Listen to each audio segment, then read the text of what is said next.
Hello, जय Hind everyone. आज से हम लोग जो है बोर्ड एग्जाम के लिए मोस्ट इम्पॉर्टेंट क्वेश्चन की सीरीज स्टार्ट कर रहे हैं, जिसमें हम लोग एक या दो क्वेश्चन, ज़्यादा से ज़्यादा वीडियो 10 मिनट या 12 मिनट या 7 मिनट या 8 मिनट की बनेगी। आपके बोर्ड एग्जाम के लिए अभी काफ़ी समय है। आप अगर इन क्वेश्चंस को आप तैयार कर लेते हैं, जिसने अभी तक कुछ भी नहीं पढ़ा है या आप जैसे कुछ आपकी तैयारी अच्छी खासी नहीं है, तब आप इन क्वेश्चन को पढ़ते, ये आपके बोर्ड एग्जाम में वो क्वेश्चन है जो आने के सबसे ज़्यादा चांस रहेंगे।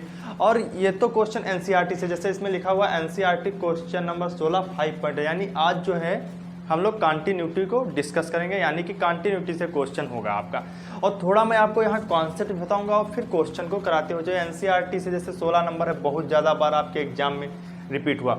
अब सबसे ज़्यादा बड़ी दिक्कत ये आती है कि यहाँ पर क्वेश्चन हमने इंग्लिश में रिटर्न कर रखा है, पर हिंदी वाला स्टूडेंट सोचता है, इसीलिए देखो मैंने क्या लिखा है, हिंदी इंग्लिश मीडियम, यानी दोनों मीडियम पढ़ सकते हैं। यूपी बोर्ड वाले भी पढ़ सकते हैं, क्योंकि यूपी बोर्ड में भी एनसीईआरटी, सीबीएसई और एससी तीनों बोर्ड के स्टूडेंट जो है इसे पढ़ सकते हैं। हिंदी वाले अपनी बुक ओपन करिए, क्वेश्चन नंबर 16 को देखिए, और जो हिंदी मिले, और इसकी मैं हिंदी यहीं पर आपको बता भी दूंगा, ये पूछना। और इतनी इंग्लिश सभी को आती है कि कंटिन्यूअस को हिंदी में सतता कहते हैं। तो इंग्लिश वाले तो पढ़ेंगे ही, और हिंदी वाले भी क्वेश्चन देखकर भाग ना जाना क्लास छोड़ करके कि हम जा रहे हैं, नहीं पढ़ेंगे। तो जो है अच्छे से पढ़ना।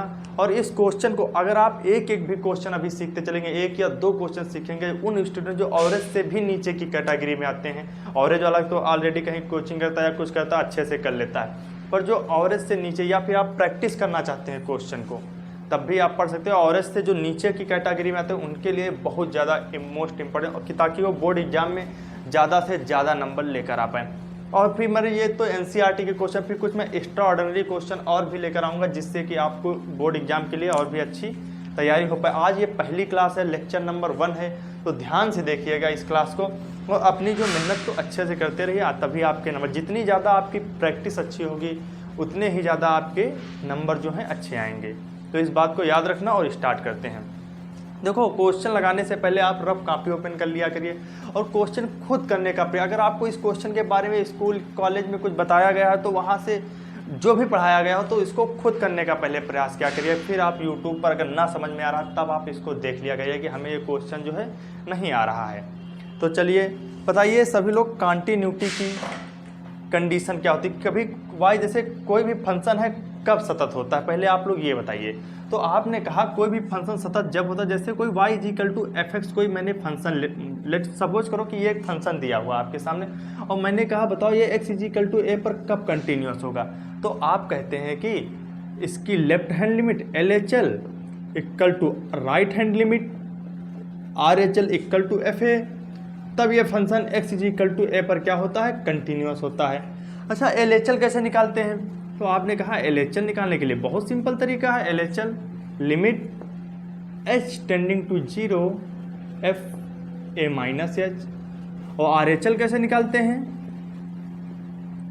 Limit h tending to 0 FA+H। और फिर आपके सामने FA कैसे निकालते हैं? Limit x tending to a fx। इस तरीके से हम लोग FA निकालते हैं। ये अब ये तीनों चीज़ों में अगर वैल्यू डाली जाए, अगर तीनों की मान इसमें जैसे वैल्यू डाली जाती है, f = a-h डालोगे, f = a+h डालोगे, और यहाँ जहाँ पर x है यानी वहाँ a+h, a-h और a डालोगे। अगर वैल्यू तीनों की बराबर आ जाती, जैसे इसमें डाला तो 1 आ गई, इसमें भी डालने पर 1 आ गई, और इसमें भी डालने, अगर तीनों वैल्यू बराबर आ जाती है, तो समझो ये क्या फंक्शन कंटिन्यूअस है। सिंपल है कि इन तीनों के मान क्या आ जाए, इक्वल आ जाए, तो ये कंटिन्यूअस है, यानी कि सतत है हिंदी वाले, ठीक है। तो देखिए इस क्वेश्चन में क्या हम इस कॉन्सेप्ट का यूज करेंगे, या कि x की जगह पर a-h, देखो a-h जब यहाँ पर हम लोग लगा देते तो स्टूडेंट को थोड़ा क्वेश्चन जो होता है कॉम्प्लिकेटेड लगने लगता है कि अब हम इसको कैसे सॉल्व करें। तो इसका एक बहुत मैं सिंपल तरीका आज आपको बताऊंगी कि आप इसे डायरेक्ट कैसे कर सकते हैं, कि a+h a-h से ना करके। और ये वाला कॉन्सेप्ट तो मैंने ऑलरेडी आप लोगों को बता ही रखा है, a-h a+h कैसे अप्लाई करते हैं। तो देखिए क्या दिया हुआ है आपका question, find the value of k, यानी कि हमें क्या बताना है, ये जो k दिया हुआ है इसका मान बताना है। Find the value of k is fx is continuous, उसने बोल दिया ये जो fx है क्या है, कंटिन्यूअस है, यानी कि सतत है। एट x = π/2 पर, किस पर सतत है, किस पर, x = π/2 पर कंटिन्यूअस है। वेयर, जहां पर fx = क्या दिया हुआ, के cos x upon pi minus 2x, x does not equal to pi by 2 पर ये वाला जो fx है, x does not equal to pi by 2 पर ये वैल्यू देता है और x is equal to pi by 2 पर ये वैल्यू देता है, तब आपको बताना है कि ये फंक्शन कंटिन्यूअस है या नहीं। तो देखिए इसका बहुत ही सिंपल तरीका। इसके बाद 16 के बाद आपके एनसीईआरटी में 17, 18 शायद 19 नंबर तक सेम ही क्वेश्चन दिए गए जिसमें आपसे के की वैल्यू ही पूछी गई है। तो आप उन क्वेश्चन को करने का प्रयास अपने मन से करना। पहले इस क्वेश्चन को देख लीजिए। तो देखो इसको हम कैसे करें, सिंपल आप क्या कर दीजिए, limit x tending to pi by 2 इस तरीके से लगा करके ये वाला फंक्शन उठा लीजिए, क्या के cos x upon pi minus 2x और इजिकल टू क्या कर दीजिए 3। बिल्कुल सिंपल तरीका, यानी कि आपसे के की वैल्यू इसको और इसको इक्वल कर दीजिए, आपका आंसर निकल आएगा। ये सब लगाने की कोई ज़रूरत ही नहीं, क्योंकि अगर आप लगाना चाहे लगा सकते हैं। बोर्ड एग्जाम में बहुत अच्छी बात है आप इस तरीके से करते, पर आप इस तरीके से भी इस क्वेश्चन को डील कर सकते हैं। इसमें कोई ऐसा इशू नहीं आएगा कि आपका क्वेश्चन काट दिया, कभी नहीं काटा जाएगा, ठीक है। लिमिट, अब देखो, अब आपने कहा अब इसको हम क्या करेंगे, तो आप देखो जरा इसमें पाई बाई 2 डालो, तो cos पाई बाई 2 की वैल्यू क्या होती है, कोई बता सकता है? तो आप कहेंगे cos पाई बाई 2 की वैल्यू तो बहुत सिंपल है, 0 होती है। बिल्कुल सिंपल, बहुत सही बात है, cos पाई बाई 2 की वैल्यू 0 होती है।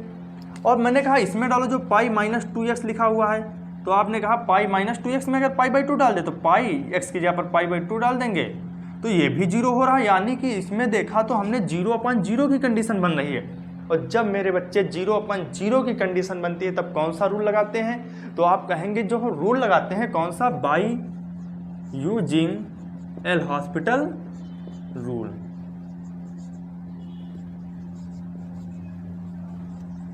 इस रूल का अब ये रूल क्या कहता है कि इसमें लिमिट अप्लाई करने पर ये जो x is equal to pi by 2 इसमें अगर अप्लाई कर दिया जाए तो ये अगर 0/0 की कंडीशन बन जाती है तब हम लोग एल हॉस्पिटल रूल का यूज करते हैं, या फिर इन्फिनिटी अपान इन्फिनिटी की वजह 2 कंडीशन पर जो है एल हॉस्पिटल रूल लगाते हैं। अब एल हॉस्पिटल का रूल कहता क्या है, वो कहता है कि हमें नॉमिनेटर, इसे नॉमिनेटर और इसे डिनोमिनेटर, कहता है नॉमिनेटर और डिनोमिनेटर का अलग अलग अवकलन करा दो, यानी डेरिवेटिव करा दो, इसका अलग डेरिवेटिव करा दो, इसका अलग डेरिवेटिव करा दो।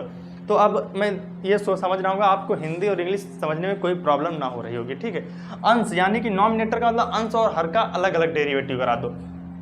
तो अलग अलग जब डेरिवेटिव करते एल हॉस्पिटल, डेरिवेटिव करना आप सभी को बिल्कुल थोड़ा थोड़ा आना चाहिए। क्लास 11th में बेसिक डेरिवेटिव आपने पढ़ा था, बस वही डेरिवेटिव। बताइए cos x का d by d x, cos x का डेरिवेटिव क्या होता है, तो आप कहेंगे माइनस साइन x होता है। बिल्कुल सिंपल है, d by d x cos x का डेरिवेटिव क्या होता है, माइनस साइन x। अब इसमें आप अवकलन कर दीजिए, लिमिट लगाइए, limit x tends to pi by 2, क्या करेंगे cos x का डेरिवेटिव कर देंगे, क्या आ जाएगा माइनस के कांस्टेंट है साइन x अपान यहाँ पाई का देखो 0 हो जाएगा d बाई डी एक्स, और माइनस 2x क्या करोगे, क्या आ जाएगा माइनस का 2 इज इक्वल टू 3, माइनस से माइनस कैंसल आउट हो जाएगा। Limit x tends to pi by 2 के साइन x क्या बचेगा यहाँ पर 2, ठीक है, के sine x is equal to 6, ये आ जाएगा। अब देखो अब आप इसमें लिमिट अप्लाई कर दीजिए, तो के sine pi by 2 is equal to 6। अब देखिए क्या आ जाएगा, तो यहाँ पर साइन पाई बाई 2 की वैल्यू क्या हो जाएगी, के इज इक्वल टू 6। आपका जो आंसर आएगा के इज इक्वल टू 6, देखो कितना सिंपल है, साइन पाई बाई 2 की वैल्यू 1 हो जाएगी तो के इज इक्वल टू 6 आ जाए। अब मुझे समझाने में तो बहुत टाइम लग गया है इस वीडियो को, पर आपको क्योंकि मैंने थोड़ा कॉन्सेप्ट बताया है, हर रोज़ स्पीड अपनी बढ़ाते जाएंगे। आज ये पहली क्लास है तो बहुत आराम से होता है, आपको उम्मीद कर रहा हूँ समझ में आ गया होगा।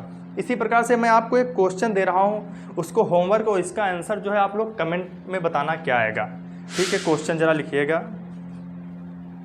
और ये क्वेश्चन अगर मैं बात करूँ कहाँ से, तो ये आर डी शर्मा की बुक से क्वेश्चन है, बहुत ही अच्छा क्वेश्चन है, आप लोग इसको करने का प्रयास करना। हमारा जो क्वेश्चन है लिखा गया है, if f x is equal to fx is equal to cos square x minus sine square x minus 1 upon root x square plus 1 minus 1 x does not equal to 0, यह दिया गया है। और के x इज इक्वल टू 0 पर value क्या है, function k दे रहा है, और बताया गया है x इज इक्वल टू 0 पर फंक्शन क्या है, कंटिन्यूअस है, फंक्शन कॉन्टिन्यूअस, यानी कि x इज इक्वल टू 0 पर क्या है, फंक्शन सतत है। और आपको k की वैल्यू बतानी, सेम मेथड लगाना है आपको, और इसका आंसर जो है k का मान आप लोग कमेंट में जरूर बताना क्या आएगा। हो सकता है इसमें भी एल हॉस्पिटल रूल लगेगा, 100% यूज होगा, जिसको औखलन थोड़ा बहुत आता होगा, ना आए अगर ये क्वेश्चन तो कमेंट में बता देना कि मुझे ये क्वेश्चन नहीं आता, इसका भी मैं सोल्यूशन दे दूंगा।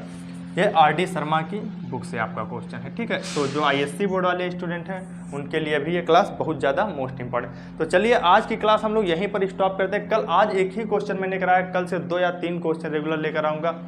अगर आपको ये क्लास अच्छी लगे तो इसको शेयर कर देना। जय हिंद।